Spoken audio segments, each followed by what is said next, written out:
So 240 Hz, who is it for? Do you need it? Will it greatly improve your gameplay? Is there a big real world difference between 60 and 240, 144 and 240? Do you sacrifice anything to get those big frame rates like that? We're gonna answer all that today. You ready?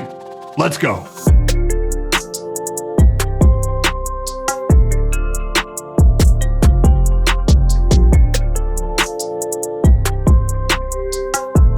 Yo, I'm Brian P. You're watching BadSeed Tech, and today we're checking out the XL2546 240 Hz gaming monitor from Zowie. For transparency, this was sent out for review by Addice Inc., but as you should know by now, doesn't affect my review in any way. Okay, this thing is packed with features, so we're gonna move quick today. This panel measures 24.5 inches diagonal, it's 1080p, 240 Hz, it's 1 millisecond response time, and it's gonna run you right around $499 most of the time. Now, this is a TN panel, but it's a damn good TN panel. You can get some solid blacks and color saturation out of this thing, but you're gonna need to dig into the settings to really dial it in. Physically, this thing is built from the ground up for professional gamers, and like a lot of Zowie stuff, that really shows in the small details. There's nothing distracting going on here. There's no loud branding, no crazy LED or RGB stuff. It's not exactly thin bezel at almost 12 millimeters, but they are matte and they're angled into the panel in such a way as to minimize any kind of reflection. If you're looking for a way to further reduce any outside distraction, they actually include these barn door blinders they call Shield that you can install if need be. We've got connections here for DisplayPort, HDMI 2.0, HDMI 1.4, and DVI-D. Each has its own FPS limitation. The HDMI 1.4 here is going to top out at 120. The DVI will go to 144. So to get that 240 Hz,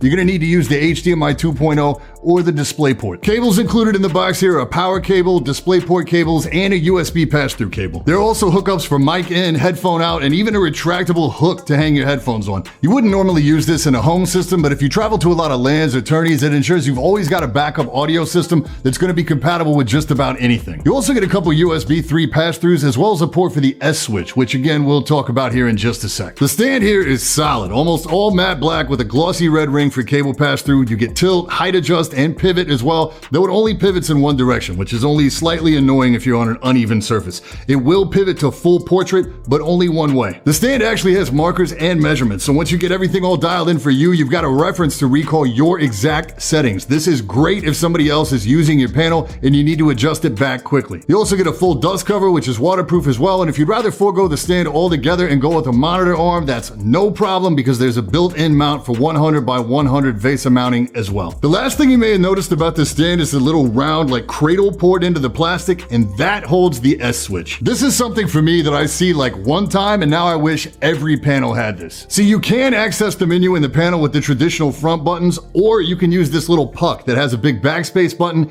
and an actuated scroll wheel. It has a big input select button so you can toggle between all of your different inputs, and it's got a button for 3 different profiles. So if you have different color profiles, brightness or performance profiles stored for each game, or if you have like a day mode and a night mode, all of those settings can be recalled at the touch of a button. Oh, and I should mention too that all of your settings and profile information is actually stored on the device itself. So if you take this out of your home, take it anywhere else and plug it into another compatible Zowie monitor, all of your settings are right there at your fingertips. Love it. There's also a couple different settings here that can actually benefit you in game. Black equalizer and color vibrance. Black equalizer can lighten up the shadows in the maps without affecting the bright areas. So as opposed to just like brightening up the whole image, it just limits people's ability to hide in the shadows. Color vibrance is a setting that allows you to really saturate the colors. So if you're playing a game that normally has a pretty drab color palette like CSGO or PUBG, it may give you the ability to pick out targets slightly faster than the next man. And both the black equalizer and the color vibrance settings save to the S switch as well. All right, that's it for specs and features. Let's talk about performance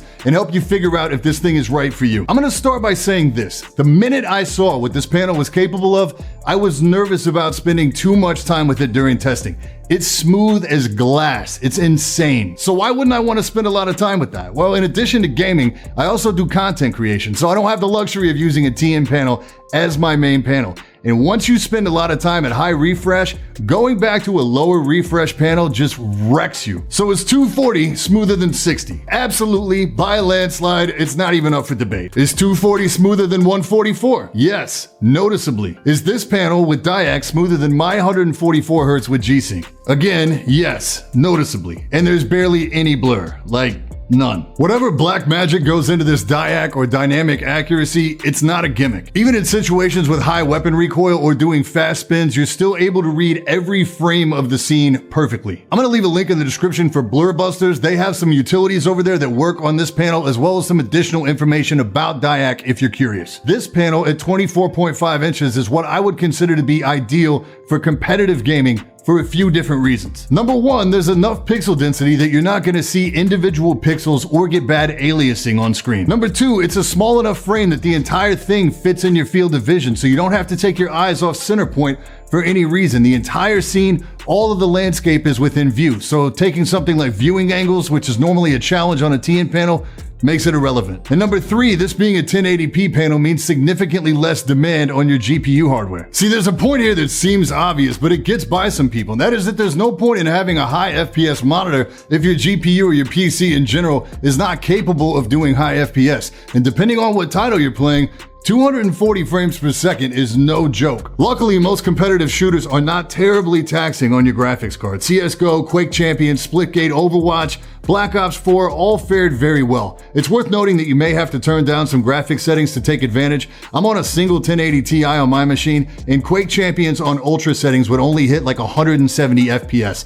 Apex averaged around 140 FPS on high settings. But if you're playing competitively, you're going to be less worried about eye candy and more worried about frame rate. Something like Splitgate ran between like 220 and 240. So will it make you a better player? Well, it didn't make me a better player, but honestly, my aim is not at the level where I'm being held back by the refresh rate of my panel. But it's a lot of fun and it feels crazy smooth, especially when you try to go back to a lower refresh panel afterwards. I would venture too that over time you might get better at being able to shoot where you anticipate your target is going to be, simply because everything is in focus all the time. Now, if $500 is too steep for you, or if your current PC isn't up to the task of handling 240 FPS, you can still get into a high refresh panel for right under $200 in the form of the XL2546, 24 inches, 1080p, 1 millisecond graded gray, so TN panel of course. You still get black equalizer and color vibrance, you still get audio hookups, you get one display port and one HDMI. The stand still has height, tilt, and portrait rotation, it still has 100 by 100 VESA mounting, it still has all the game mode presets. So no USB pass-through, no DyAc, no S-switch, and the HDMI is only 1.4. This thing's a powerhouse for 144 Hz. Price-wise, it runs right with what you'd expect to spend on a 1080p 144 Hz, so right around $200.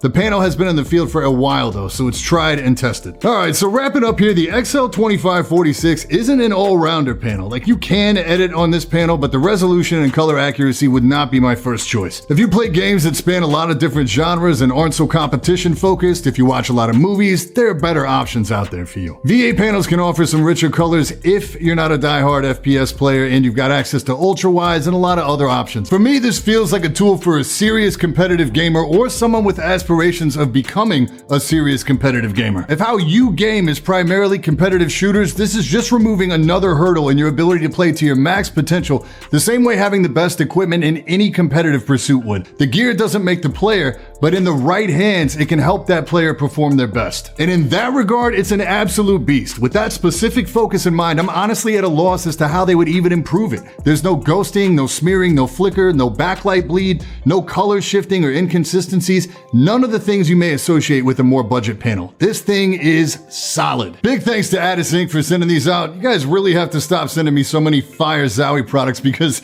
it's starting to feel kind of tough to be objective here. I'm kidding. Don't stop. There are links in the description below if you'd like to grab one for yourself. Any questions at all, just hit me in the comments or drop by the Discord. And that's it for this time. I'm Brian P. Thanks so much for watching. Don't forget to hit that like button, hit that sub button, and until next time, stay up.